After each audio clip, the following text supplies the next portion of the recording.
have realized even I can do better. The more I learn, the better I can be as a provider to the flock. So I want to shout out and thank Dr. Jason Crean so much for your generosity in educating others on the importance of an Indian raw food diet. Because of your generosity, and I've learned so much from you, you have inspired me to get to this point, so thank you. In the spirit of doing better, I'm going to attempt to do just that in the next couple of days. Many of you know I do a semi-annual fresh raw veggie chop and I freeze it, and that helps add diversity of raw foods into their diet and also efficiency into the daily meal prep. So believe it or not, I'm about to add another 25, maybe 30 new raw ingredients into that veggie chop. I will share with you all a bunch of the steps in this process the next couple of days, but I encourage you to consider joining Jason Crean's Facebook group called Team Thrive, where you have access to this awesome step-by-step guide that really takes the guesswork out of all of this.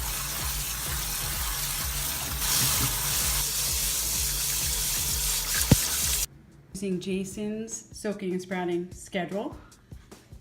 I started soaking early this morning. Most of these are now ready to get rinsed and begin the sprouting process. I have a whole bunch more soaking and sprouting to do, but I thought I'd just give you a glimpse after 8 to 12 hours of soaking time. I'm going to start with the sunflower seeds and wheat and give it a really good rinse. Come on, doesn't that look good? All right, so you got to really give it a good rinse from my understanding. Okay, so after a really good rinsing, I'm going to take the stabilizer. There's 20 to 25 drops in this gallon. I'm going to add the stabilizer to the mixing bowl, where I'm going to just dip. Oops, I'm going to need more than that. You kind of live and you learn through this process.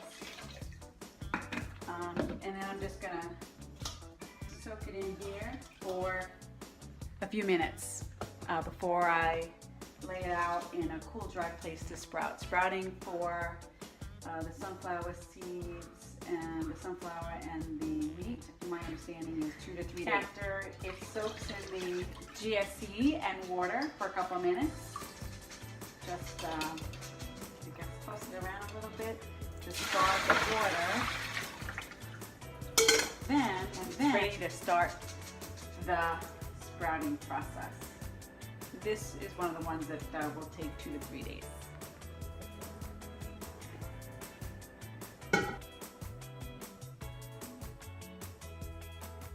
Day and night number 1 of soaking and sprouting is now in the hopper. Cream is growing new feathers just looking at this stuff. Oh, it's great nutrition. Oh my gosh, it's like a biology class. Maybe I should have went into biology, Kramer. What do you think? I'm liking this too much. Hopefully you like it just as much when it's all done. If you haven't figured it out by now, I am actually in day 2. What you saw previous was actually day 1. I started early before work and ended after work yesterday. I'm so glad I set an alarm because it's time for the sesame now to get rinsed and start sprouting. So the sesame seeds are now all soaked, and it is kind of cool to see the color that the water turns. Yes, that's from sesame seeds. And I'm going to use this water to water the plants outside right now. Well, I lied. Before I do that, I have to rinse this really, really well before I set it aside for sprouting. Before starting the sprouting, I dip everything in the stabilizer solution, which is GSE and water, for a few minutes. Now this is where the rubber meets the road, or rather the sprout meets the strainer. Oh my God, I could not be happier. So things are sprouting around here. Look at those tails. This is probably one of the easiest things to sprout, Jason will probably say. It's not just the easy stuff that is sprouting, just to show my skills. All right, so there's the little tails arriving here in the lentils. I can see maybe some emerging here in the pepitas. And take a look at this. There also have some tails. All right, so this is working now. I have a little bit more confidence. My gosh, this is not really that difficult to do, guys.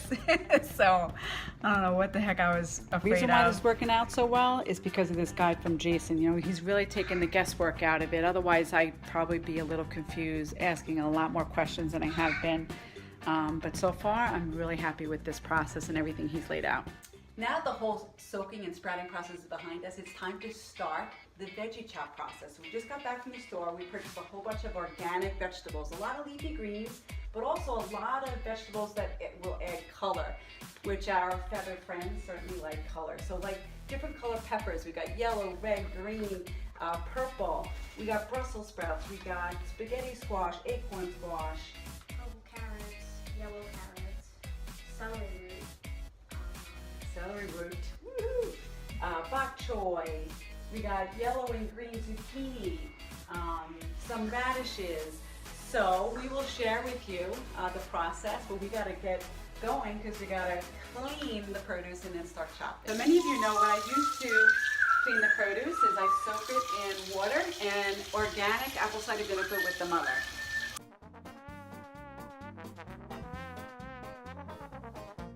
I just have to show you how easy this dicing technique is for vegetables too.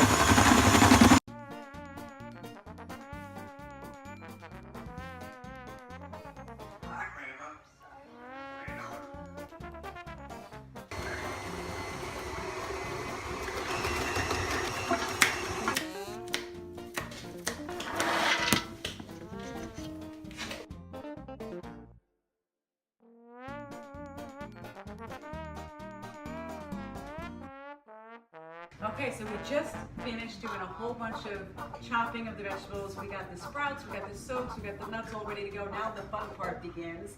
We're going to mix it all up. So we're going to start with the dry ingredients, and that is to help soak up any of the moisture that is left on the vegetables and the sprouts. Here it goes. We're going to start with, we got some oregano,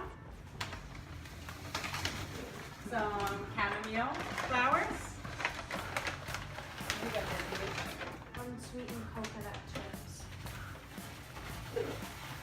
That smells pretty good. We have some star anise.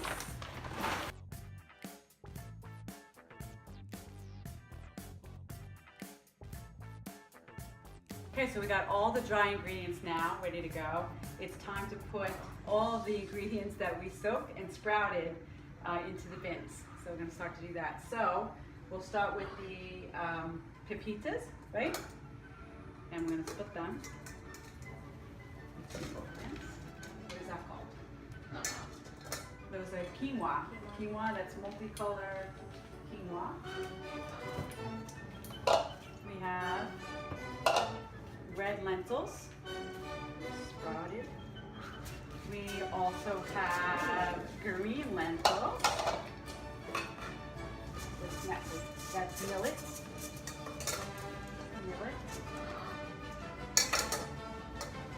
A little fenugreek. Mung beans next.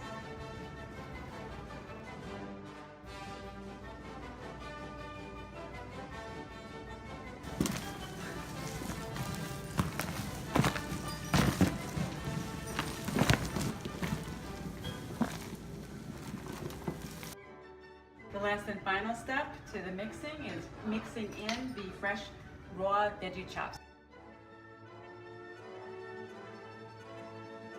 Great job, Paige. That looks great.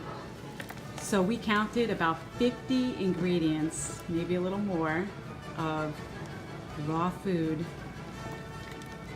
mash. Amazing diversity. The very last step is filling up a bunch of containers and then freezing them. So I usually put enough in a container that is going to last 3, 4, maybe 5 days at most.